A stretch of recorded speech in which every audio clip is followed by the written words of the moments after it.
Hey, what's going on YouTube? Welcome to another Preseason 8 League of Legends Champion Guide. Today I'll be covering AD carry Jhin, the Virtuoso. I will bring them an opera of death.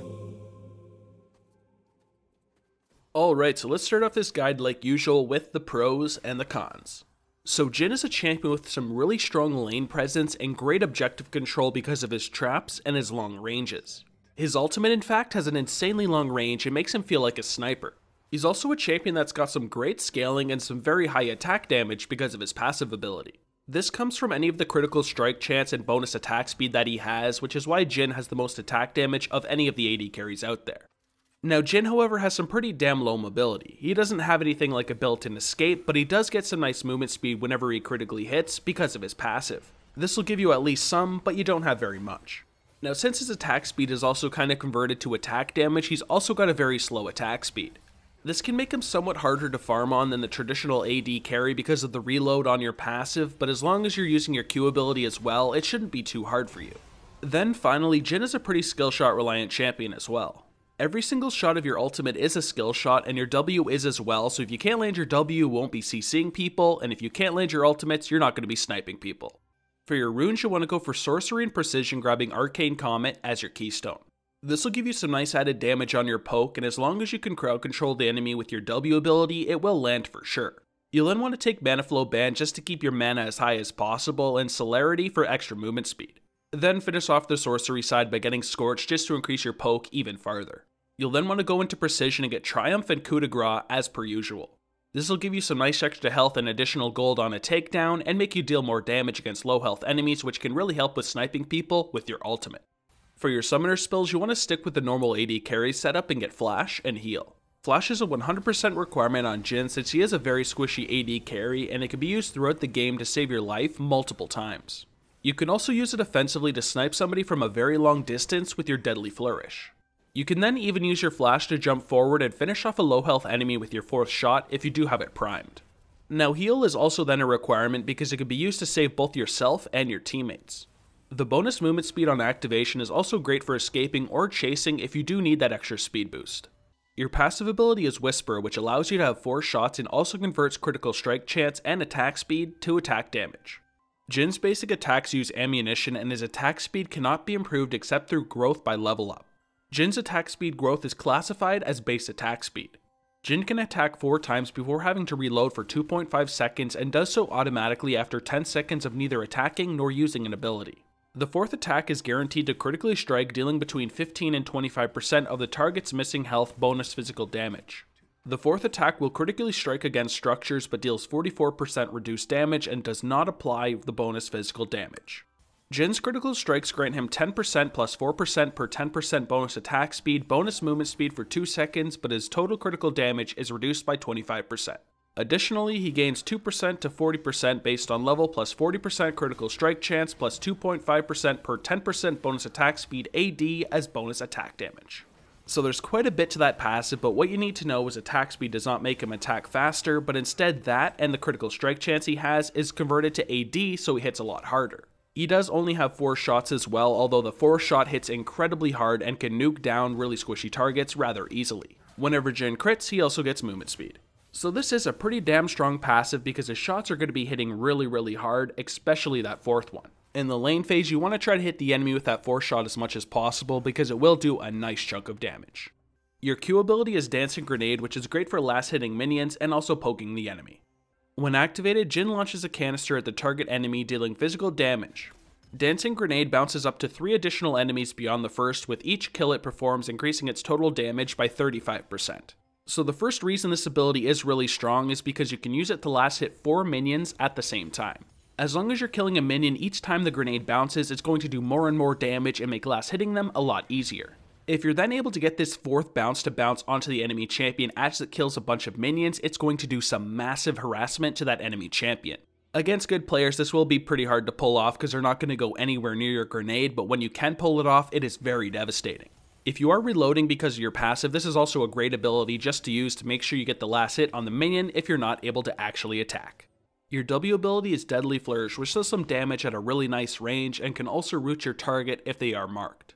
Passively, enemy champions damaged by Jhin's basic attacks, his allies, or inside a blooming Lotus Trap are marked for 4 seconds. When activated, after a delay, Jhin fires a shot in the target direction, stopping at the first enemy champion it collides with, dealing physical damage. Deadly Flourish deals 75% damage to non-champions along the way. Hitting a target that is marked will root them and give Jhin some bonus movement speed. So this here is a really nice ability because it has a 3000 range and can allow you to root the target and also last hit a bunch of minions in a line. During the game, try to follow up on any of your team's engages with this ability because if they hit the target, you will be able to root them with this ability for up to 1.75 seconds, giving you a lot of kill potential. Try to combo it on top of a Lotus Trap whenever possible because they will not be able to move and they will take that damage. Your E ability is Captive Audience, which allows you to spawn Lotus Traps which do a bunch of damage and also reveal the area. Passively, Jhin summons a Blooming Lotus Trap under every enemy champion he kills. Additionally, Jhin periodically stores a Lotus Trap up to a maximum of 2 stored at once which are unaffected by beauty and death. When activated, Jhin places a Lotus Trap at the target location that lasts for 2 minutes.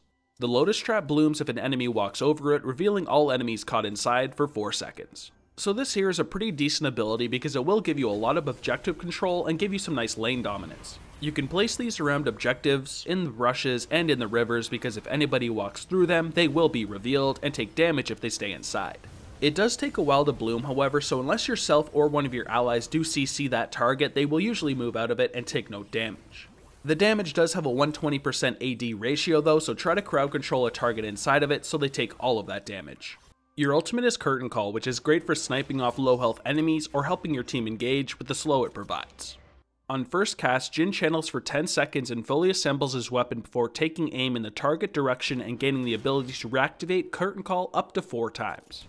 On successive casts, Jhin fires a round in the target direction that stops at the first enemy champion it collides with, revealing them for 2 seconds, dealing physical damage to all enemies hit, and slowing them by 80% for 0.5 seconds. So this here is a pretty decent ability because it does a lot of damage from a long range at 3500 and is great for sniping off low health enemies or helping your team engage. As it states, it has an 80% slow, so as long as you're landing these shots, your team will be able to easily engage. The damage is also increased based on the target's missing health, and that final shot does also critically strike, so it's also a very solid execute. Use it in either situation. For your skill order, you first want to put a point into your ultimate whenever you can at 6, 11, and 16.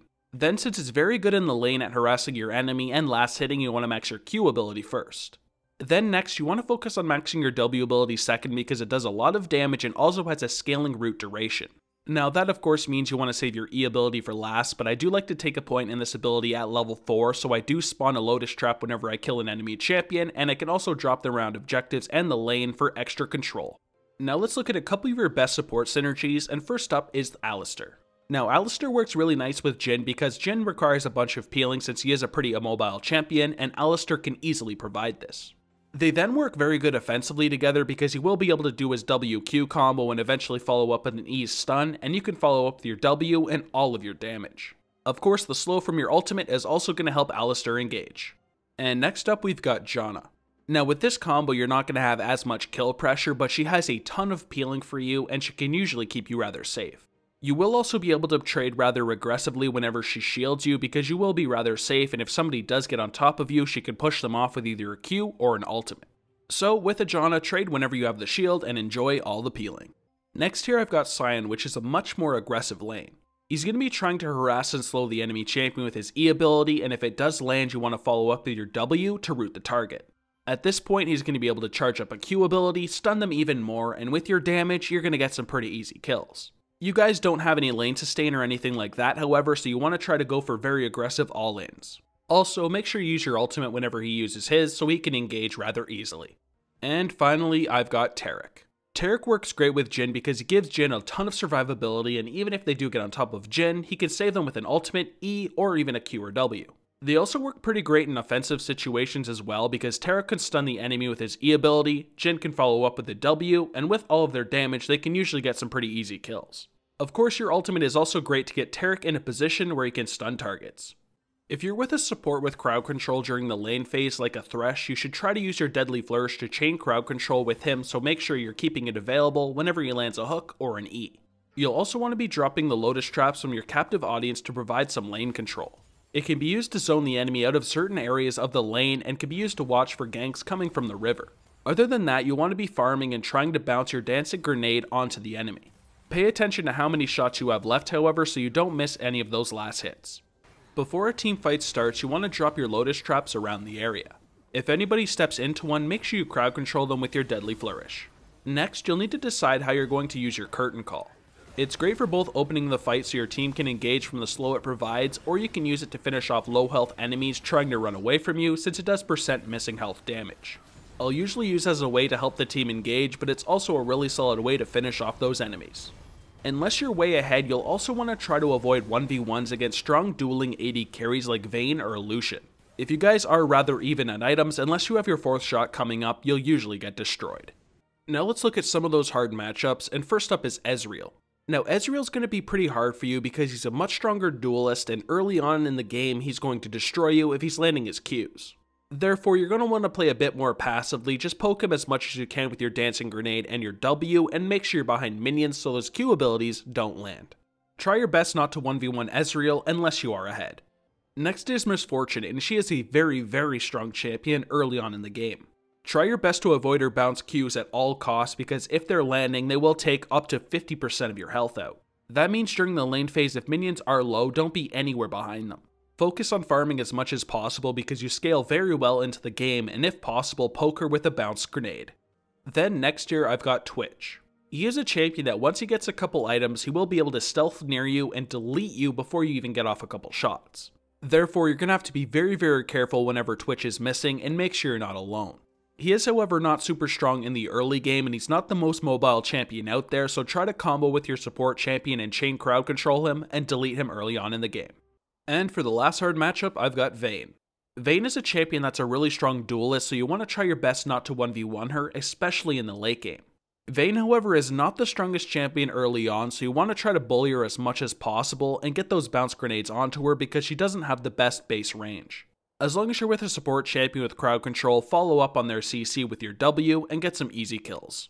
Alright, now let's finish this off with the item build, which starts with a Doran's Blade health potion and a warding totem, or if you want some extra mana sustain, you could always go for a Doran's Ring, health potions, and a warding totem. This does also give you an extra health potion, so if you want a little bit of extra survivability, you can always go for the Doran's Ring route. For my core build though, I go for a Yumu's, Duskblade, and a rapid fire cannon. This will give you a ton of attack damage with some really nice CDR and a bunch of lethality. Of course, you're also going to have that increased range on the rapid fire cannon as well, which will allow Jhin to do some very nice damage from a long range.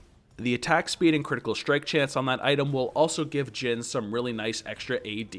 For your boot options, you have Boots of Swiftness for all around mobility, and you can also go for Ninja Tabbies as well against high AD teams for some extra survivability. Now for your item pool, you could always go for an Infinity Edge. This is an item I pretty much always get on Jhin because you get some really nice increased critical damage and of course critical strike chance with all of that attack damage as well. It is a really strong item and pretty much core. Now you could always go for an Essence Reaver as well if you did have some mana problems, but this is not something I take too much on lethality Jhin. You could however not take the Yumu's Ghost Blade and the Dusk Blade and instead get the Infinity Edge and the Essence Reaver, but that's not a core build that's as strong at the moment. It is however still strong in the late game and it's definitely viable. Then you always have the option of going for a Static Shiv. This will give you that really nice damage that's great for wave clearing and also some critical strike chance and attack speed that converts into AD. If you're then looking for a defensive option, you could always go for Guardian Angel. This does also have some nice attack damage on it as well, but the fact that you can come back to life in the mid and late game is really strong. Then if you need some armor penetration, you can get either the LDR or the Mortal Reminder. If I'm choosing one, I'll usually go for the LDR, but the Mortal Reminder is really solid if you need the Grievous Wounds against champions who abuse healing like Soraka, Swain, or Mundo. And finally, if you're looking for some nice lifesteal, you could always go for the Bloodthirster. This also gives you a ton of attack damage and a really nice defensive shield as well that gives you just a little bit of extra survivability. For my example full build though, I take that core build, get some Boots of Swiftness and an Infinity Edge and a Guardian Angel. This will give you some really nice attack damage, some lethality to get through some armor, and a really solid defensive from the Guardian Angel. And that covers everything I've got for AD carry Jhin in Season 8. If you guys enjoyed the video, please like and subscribe, and visit my video description below. I have a link to all my social medias, and I do also have a Discord server, so that's one you should definitely check out. But other than that, thank you guys a ton for watching, I really do appreciate it, so take it easy, have a good day, and peace.